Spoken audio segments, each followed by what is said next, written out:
Shalom.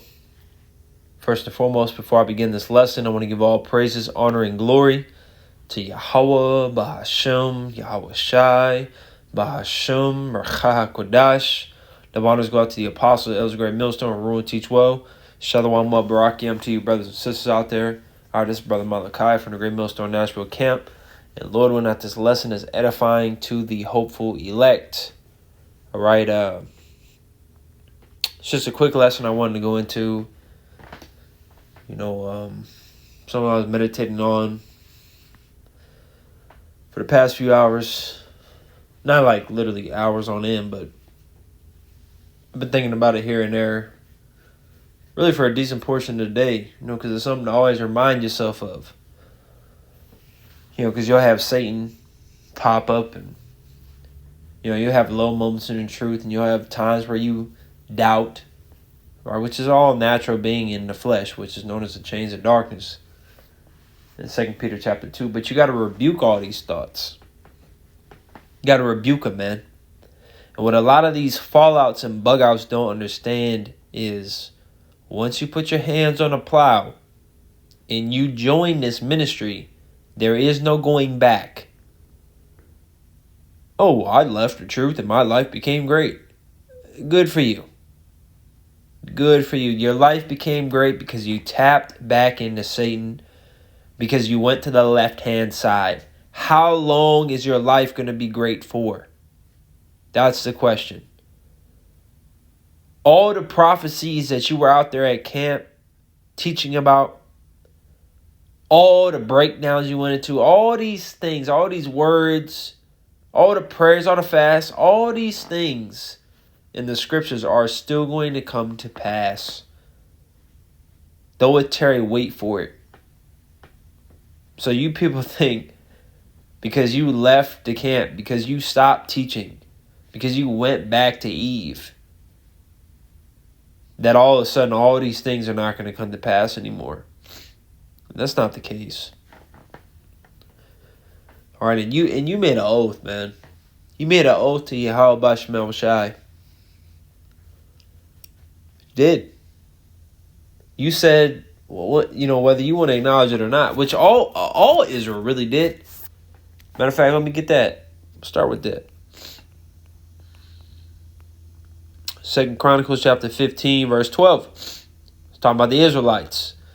And they entered into a covenant to seek Yahweh God of their fathers with all their heart and with all their soul.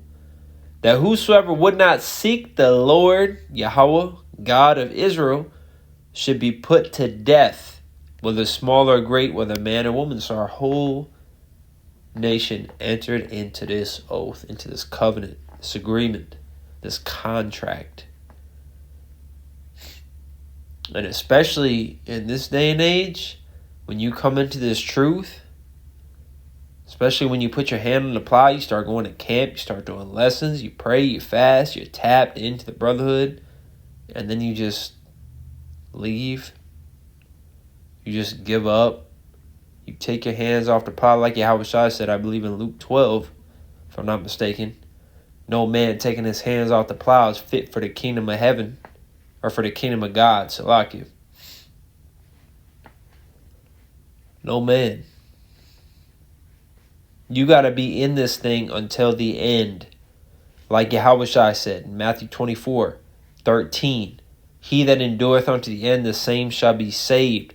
If you want your works to follow you, you have to continue on to the end. Whether the end is you being a martyr, you even passing away, prior to Jacob's trouble, through illness or, a car accident or whatever the case may be, for the Lord to, have you taken off of the earth and taken away from the trouble to come.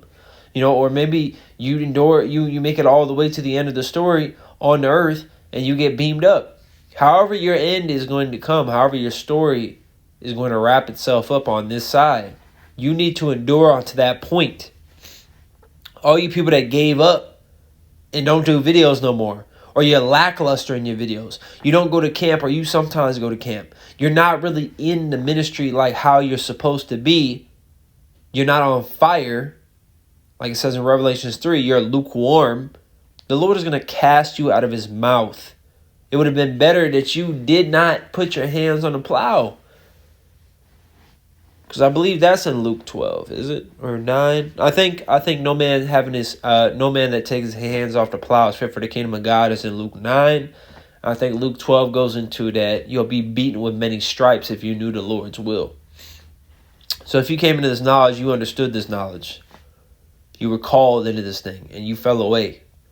First of all, that means you weren't chosen. Second of all, that means you gave up. Which means there was a judgment, a heavy judgment coming onto you. You cannot quit. You cannot give up. You cannot back out. Okay? Even when you find yourself, you lack motivation. You don't have the drive. It's not about the fucking drive. Okay? It's not about the drive. It's about having a car. If you understand what I'm saying.